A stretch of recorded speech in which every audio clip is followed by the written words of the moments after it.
Welcome to Navigating the Customer Experience. Want to improve your organization's customer service? Looking for insider tips to knock your customer socks off? Then you're in the right place. Here's your host, Yannick Grant. Welcome to Navigating the Customer Experience.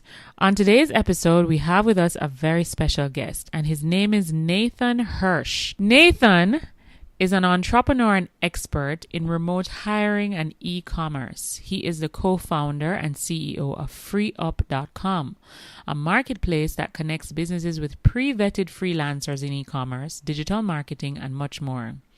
He has sold over 30 million online and regularly appears on leading business podcasts around the world.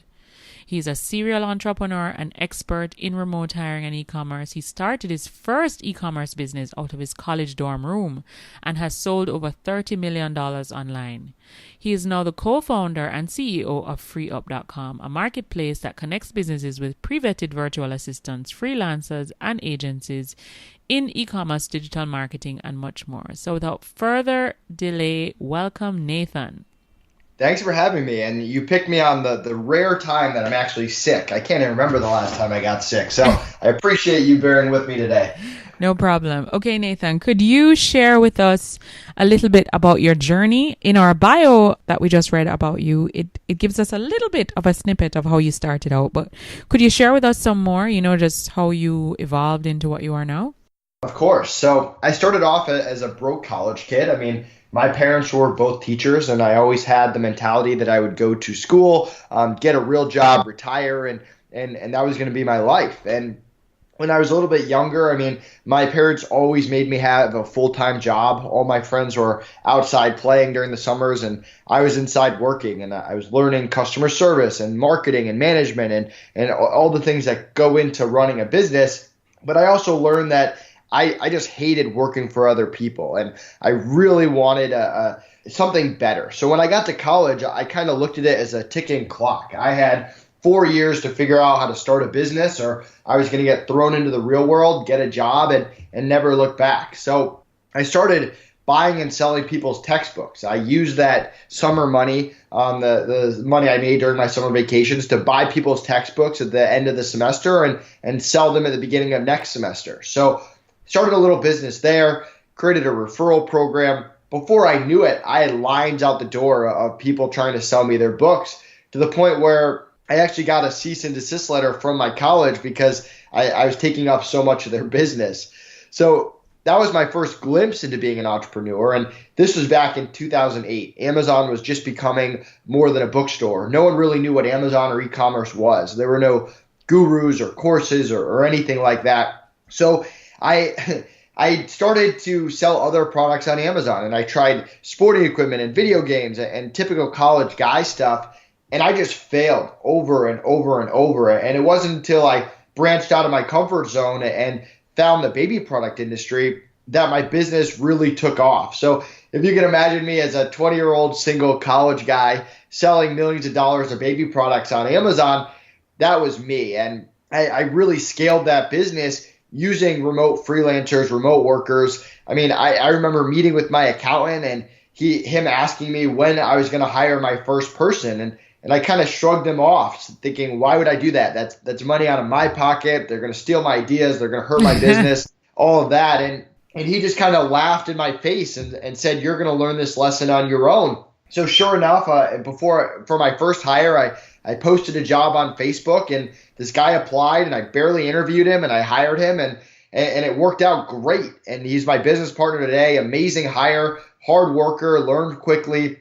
So there I was thinking that that hiring was easy, that you post a job and someone shows up and your life gets easier. And I proceeded to make bad hires after bad hires, using a lot of the different platforms out there, the Upworks and the Fivers, and I just wanted something better and faster. So 3 years ago, I had the idea to launch my own marketplace, FreeUp, where we vet applicants before they get on the platform. We only let the top 1% on. We make them available to clients whenever they need them, with a no turnover guarantee. If they quit for any reason, we cover replacement costs and get them a new person right away. So that's really the evolution of me working a summer job to going to college, starting my book business, starting my Amazon business, and then starting FreeUp. Very cool. Very diverse and exciting career so far, right? Thank you. I mean, that's the thing about being an entrepreneur. It's always exciting. That's true. No day is ever the same. So true. Now, Nathan, could you share with us, you mentioned a little bit about what FreeUp is all about. And of course, our podcast is about customer experience. And customer experience is primarily built on the culture in an organization as well as the people, because it's the people that creates the culture, right? Right, exactly. What are some, maybe you could share with us maybe 1 to 3, top tips that has really helped you to choose the right people for these organizations that you recruit for? And why do you think it's important to be consistent in these attitudes or behaviors that you look for in these individuals? Yeah, and just to clarify, I mean, we're not recruiting. It's not like they tell us what they need and we go find it. We're building a network of virtual assistants, freelancers, and agencies that are of the similar mold that we know will do a great job for our clients. And you're right, that vetting is so important. I learned a long time ago that when you vet someone just for skill, a lot of time it blows up in your face. I mean, you hire someone with a 5-star review or 10 years of experience, and 2 months later, you're like, what happened? This was awful. And so what we realized is it's a combination of all three. You've got skill, you got attitude, and you got communication. So when you're dealing with skill, you don't need everyone to be a 10 out of 10. They can be a 5 out of 10, a 3 out of 10. What you care about is that they're honest about what they can and cannot do, and they're priced accordingly. On the attitude side, we do one-on-one interviews. We look for people who are passionate about what they do, that don't get aggressive the second that something doesn't go their way, people who can take feedback and handle it professionally. And then on the communication, I mean, obviously you want someone that speaks your language at a high level, but it's so much more than that. It's being able to get on the same page quickly and hitting deadlines and being able to respond within a business day and use whatever client's communication method that they care about. So we really look for that trifecta, and it's very rare that you hire someone that has all three of those, and then down the line you're like, wow, that was a bad hire. Usually if you get all three, it turns out pretty well, and I only hire from my own platform. My internal team is all virtual assistants, freelancers that got through our vetting process, the same people that are available to our clients. Right. Amazing. So that has really been very successful for you as an entrepreneur. Could you share with us a little bit of how you stay motivated every day? Because this is a people business, right? You're dealing with a lot of different people, a lot of different personalities. And the fact that it's virtual, you're probably dealing with a larger volume of people than someone who is in a face-to-face interaction. Could you share with us how you stay motivated through all of that? Yeah, I mean, motivation for me, it's funny. With my Amazon business, I kind of grew up in a place where my dad taught in the high school next to me. And I lived in East Longmeadow. He was in Longmeadow. So I went to high school in Longmeadow, and all those kids, their parents were doctors, lawyers, dentists, business owners. And so money was always a motivation because I was never poor, but I was middle class, and I was always hanging out with kids that had so much more than I did. So at first, money was that motivator, and as you get deeper into that entrepreneurship and the honeymoon period kind of ends, as I call it, you realize that money's not everything. And the Amazon business, I lost passion for because of that reason. I wasn't helping anyone. I was just helping myself, and I was helping my manufacturers and maybe my team. And with FreeUp, what motivates me is I get to help business owners from all around the world achieve their dreams and scale their business. And on the flip side, freelancers who are also business owners, I get to help them scale and provide for their family and do what they enjoy doing instead of having to get a 9-to-5 job. So for me, that's motivating. I mean, I'm a hardworking person regardless. It's tough to say, like, what is that thing that drives me? But I've really found that within FreeUp, just the fact that I get to help so many people on a day-to-day basis, that keeps me going even on days like today where I'm a little sick and I've got 3 podcasts scheduled. Wow. Amazing. So you have to have that intrinsic motivation. Right. We have a lot of listeners who they run businesses in terms of they have retail outlets, they have a location where customers come in and visit them.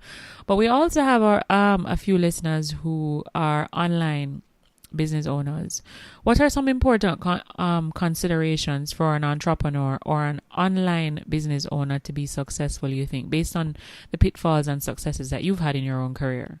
So my mentality is you can't compete with big businesses on everything, right? You can't. They're always going to have bigger marketing budgets, bigger software budgets, and all of that. But where you can always compete is customer service. And that's something that I've always been passionate about. And I mean, you can always compete with the big players on customer service, treating clients like gold. And we kind of take the mentality that, I mean, 99% of the freelancers do an amazing job on our platform. I spend very little time dealing with issues, but these are humans. Stuff happens. We're a startup. Things just happen when you're dealing with businesses. So when things do happen, we jump in quickly. We don't make excuses. We take responsibility and we just make it right. And then we move forward. And we've built a lot of really great relationships that way. I mean, yes, we have lots of clients that come in and have a great experience right from the beginning. And that's obviously what we shoot for. But we've also had a client that came in and maybe that first hire didn't turn out the way they want. And they were so impressed by how we handled it and how we made it right quickly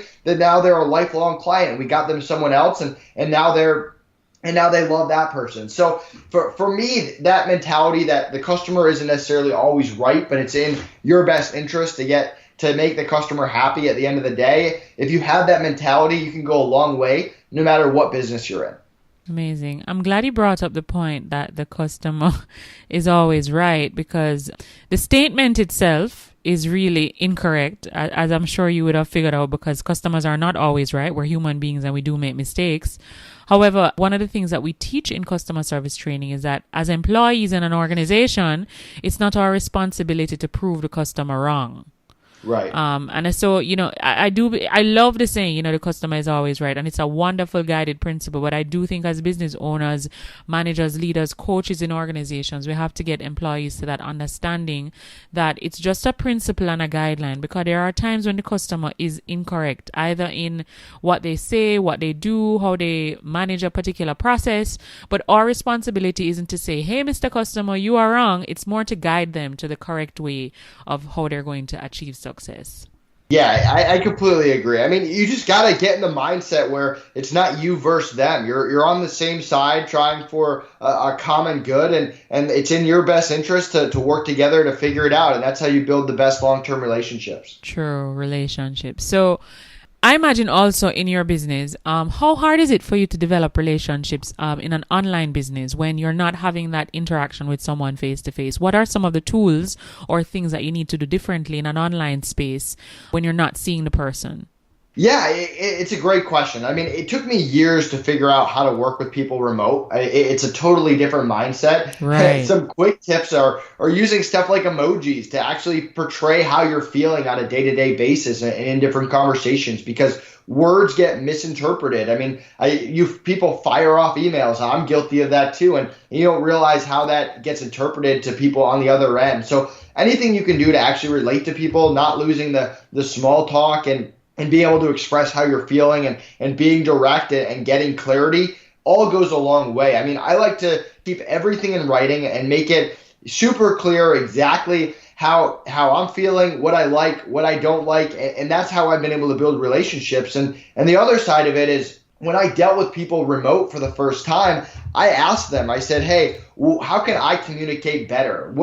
Tell me about your best clients and the relationships you had. How did they talk to you? How did they communicate? How did they build a team? And I learned from that, and I took that information. And I feel like most people, they don't go that extra mile to learn from the people that they're working with, or to learn a new situation like working with someone remote. Very good. Very good. So some good tips there for online business owners who are listening to this episode. So Nathan, could you share with us what's the one online tool, website, or app that you couldn't absolutely live without in your business? Skype. I use Skype every day. We're using it now. Using it now for a lot of podcasts, although I've slowly moved to Zoom for a bunch of them. But yeah, I mean, I use Skype for group chats with all my different teams, with freelancers and agencies that I use. That's how I communicate with my business partner. I do phone calls with clients. It's such a great free tool, and it just kind of goes to show that you don't need the most expensive software in the world. I work with 40 people and thousands of freelancers and my business partner, and I use Skype to connect with all of them. And yes, I use other programs like Trello to keep track of projects, but my primary communication channel is Skype. Nice. Very nice. All right. Could you share with our listeners some of the books that have had the biggest impact on you? Yeah, I mean, I love the Jeff Bezos book. I love oh my God, I just blanked out. The Zappos book, the Happiness book is fantastic. But the book that really resonates with me is Start With Why. Kind of the reason Simon that Sinek. Yeah, the reasons I mentioned before, where you have to, if you're an entrepreneur, you got to figure out why you do stuff, not just how you do it and how you make money. There has to be a purpose behind it. And if you don't find that purpose, I don't care how successful you are, I don't care how good your business is, eventually you're going to lose passion for it and you're going to realize that you wish you did something that you cared about. So that book always resonates with me. All right. So we will have the links to those books in the show notes of this episode. And some of the books that Nathan shared before, we have had other guests mention as well. So clearly there's Delivering Happiness. That's the name of the book. I don't know why I blanked on that. there's a clear consistency in the thought and mindset of an entrepreneur, why it is that they gravitate to these kinds of books and why those books have had such great impact on them. Now, Nathan, we have a lot of listeners who are business owners and managers who feel they have great products and services, but for some reason they lack the constantly motivated human capital, the people. If you were sitting across the table from some of those persons, what's the one piece of advice that you would give them to have a successful business? I mean, there's never been a better time to start a business. And I would never say an easier time because starting a business is not easy. But if you go back 20 years, I mean, you needed $100,000 or more to start a business. Now you can do it from your laptop with a few $1,000s. So yes, obviously capital gives you a big advantage, but I started my Amazon business with a few $1,000s. I started FreeUp with $5,000. So we're not talking huge amounts of money. And there's so many opportunities out there to make money online without making a big investment. So I would get out of the mentality that you need a lot of capital, and I would focus on learning skills that actually help you start a business with very little besides your laptop and some strong internet. Mm-hmm. But it's more so, the question was more so about the human capital, the people. Got it. So how do they, if they have people that work in their business that lack constant motivation, because you said what motivates you is you like what you're doing, you love what you're doing, and that's what gets you up going every day. What if they don't know what they like, or they're doing it just because they need to collect a paycheck, they have to pay bills? How are we going to get them to be constantly motivated so the business can grow? Right. So I'm in the mentality that you can't change people. It's just, I mean, here and there you can, but it's just not worth your effort on a big scale to go around trying to change people's mentality. I mean, not that you shouldn't motivate people. You can meet with them. You can find out what does motivate them. And that's what being a good leader is. But I think this is where my business partner and I, for years, we were on different pages because he would find someone that was weak at something and try to turn it into their strength. And for me, I was trying to find what people's strengths were, and I was trying to get them to do that strength more. I wasn't trying to change people. And the same thing with motivation. I mean, I can only spend so much time trying to motivate other people. If I realize they're not motivated, I know there's tons of people out there that are, and I'd rather work with those type of people. So I don't have any quick, fast hacks to make the light bulb go off and motivate people. I can tell you that a lot of times it's not just money. It has to do with your leadership style and sharing goals and making them feel a part of something. But at the end of the day, I don't go around trying to change people or forcing people to do things that they don't want to do. I surround myself with people that want to be where I am and want to work with me.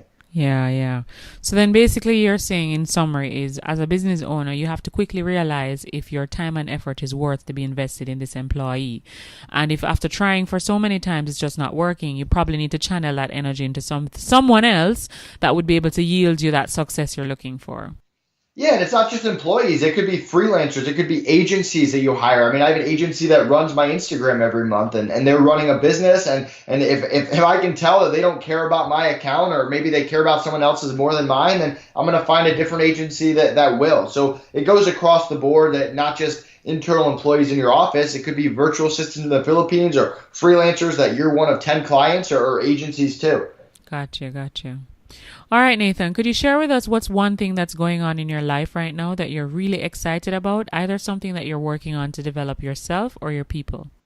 So I've been traveling. So let's kind of back up. At the beginning of last year, I I had been on a lot of podcasts and I really wanted to get into guest speaking. And then by the end of last year, I was pretty exhausted by getting into guest speaking. So I was like, all right, that's not for me. But I still enjoy talking with people. I still enjoy kind of having that stage. So this year, I'm actually launching my own podcast called Outsourcing and Scaling. I'm recording the first 3 episodes. I have probably about 10 episodes recorded as we talk right now, and that'll be launching in the next week or so. So it's kind of a passion project of mine. I'm not sure exactly the business ROI on it, although I think we'll have some great guests and it'll lead to great connections. But it's something I've always wanted to do on some level, and I think podcast is a perfect channel to do it.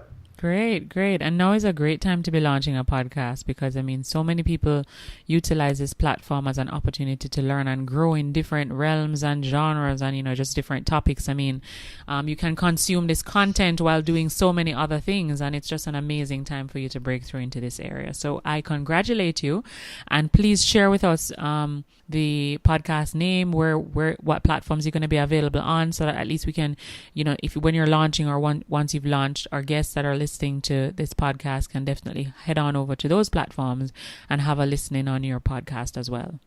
Yeah, it's called Outsourcing and Scaling. It'll be available on iTunes, YouTube, and a lot of other channels as well. Great. And is it going to be an audio podcast or is it audio and video? It'll be an audio podcast, but the video will be on YouTube. Okay, awesome. All right, so that dovetails nicely into our next question. Can you tell our listeners where they can find you online? So they've listened to this episode. They think a lot of what you've said is amazing. They're interested more in scaling and, working through outsourcing for their business. How can they tap into getting in touch with you and working with you? Where can they find you online? Yeah, so if you go to the FreeUp blog or the FreeUp YouTube channel, you can check us out there. I'm active on all social media channels. You can find me at The Real Nate Hirsch. And if you go to freeup.com with 3 E's, you can create a free account, mention this podcast, get a $25 credit to try us out. And my calendar is right at the top if anyone wants to meet with me. Great. Amazing.